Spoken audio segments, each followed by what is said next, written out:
causado mucha confusión el tema de las fases. Estamos ahora en fase 2, la cual usted decretó la semana pasada, y eventualmente, aunque todos nos vayamos a casa, aunque la curva de contagios se empiece a achatar, eventualmente vamos a entrar a la fase 3. Es correcto. Pase lo que pase, vamos a entrar a la fase 3. Es indiscutible. Vamos a entrar en la fase 3.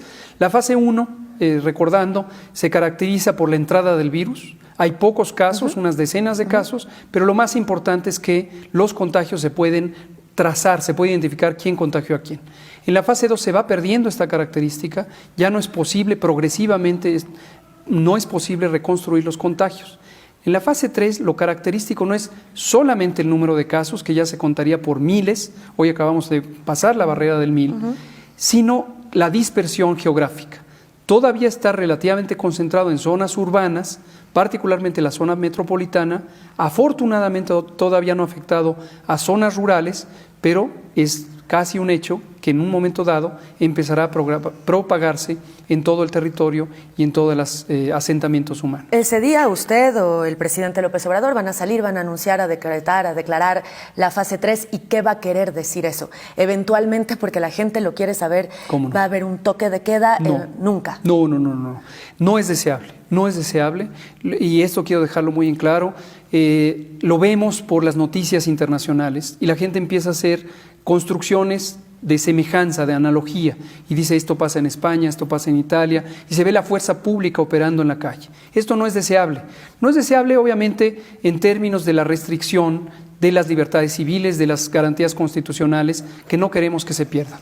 Pero no solo eso, en términos de la operación técnica del manejo de una epidemia, es mucho más conveniente tener la participación social activa.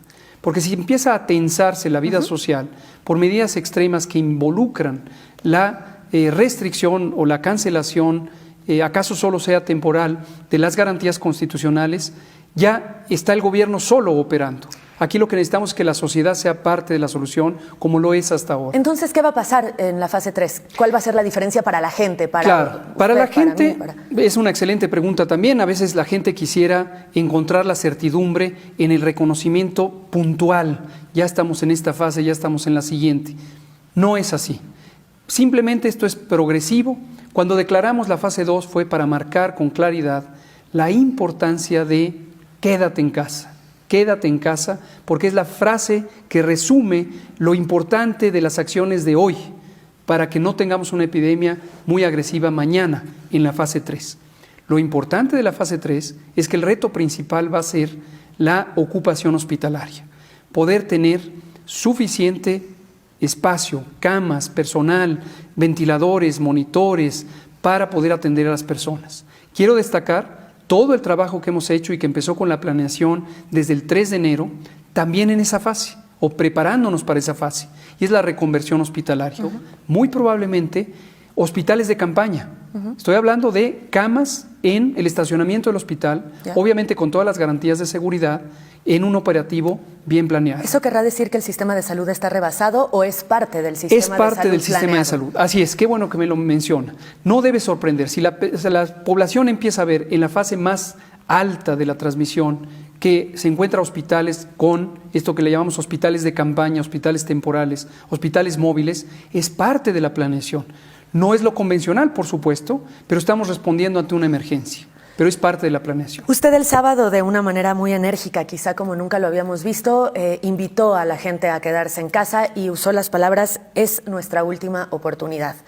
Suponiendo que nada cambiara de cómo estamos hoy, aún con el anuncio que hicieron, ¿la curva no se achataría? Es decir, ¿no vamos en camino a que la curva se achate?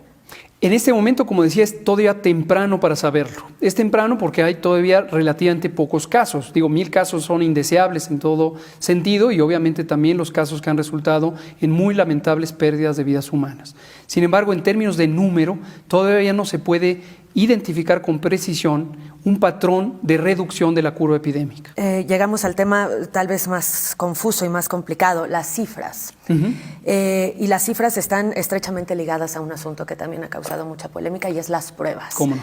Lo primero que quiero que me platiques es cómo es una prueba, cómo es, qué le hacen a una persona cuando llega a hacerse la prueba. Porque hemos visto de repente fotografías de los que le sacan sangre o les meten una especie de Q-tip. Exacto, un hisopo. Un hisopo. Así es. Exactamente. ¿Cómo es la prueba para el COVID-19? Con mucho gusto lo explico. Este es un elemento técnico, trataré de explicarlo de la manera más simple. Efectivamente, la prueba se basa en tomar una muestra de esas secreciones con un hisopo nasofaríngeo, entra por la nariz y tiene que llegar hasta la faringe. Como la de la influenza. Es la misma técnica que para la influenza, efectivamente.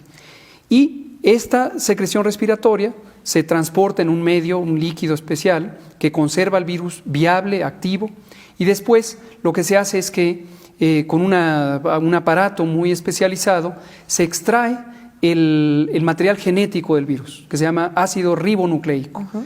Y es la prueba diagnóstica por excelencia.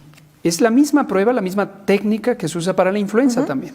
De hecho, en México hacemos un panel de 14 virus para el diagnóstico integral de virus respiratorios. Entonces, desde que yo voy y me hacen la prueba con el hisopo, hasta que el médico que me la hizo sabe que tengo o no SARS-CoV-2 o COVID-19, ¿cuánto tiempo pasa? Aproximadamente 6 horas en el proceso técnico de laboratorio, más las que pudieran estar involucradas en el transporte de la muestra y después, obviamente, en la generación de los resultados. ¿Existen las pruebas rápidas, estas como de embarazo? Qué bueno que mencionan las pruebas rápidas. Hasta el día de hoy no se recomiendan las pruebas rápidas. ¿Son falsos positivos, falsos negativos? Precisamente por eso. La prueba rápida funciona de una manera muy diferente.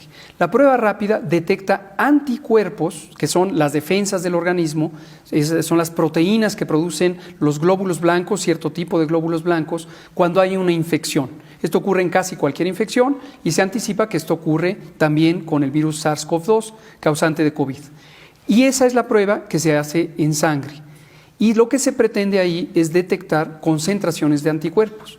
Pero hasta la fecha, la Organización Mundial de la Salud no recomienda el uso de pruebas rápidas.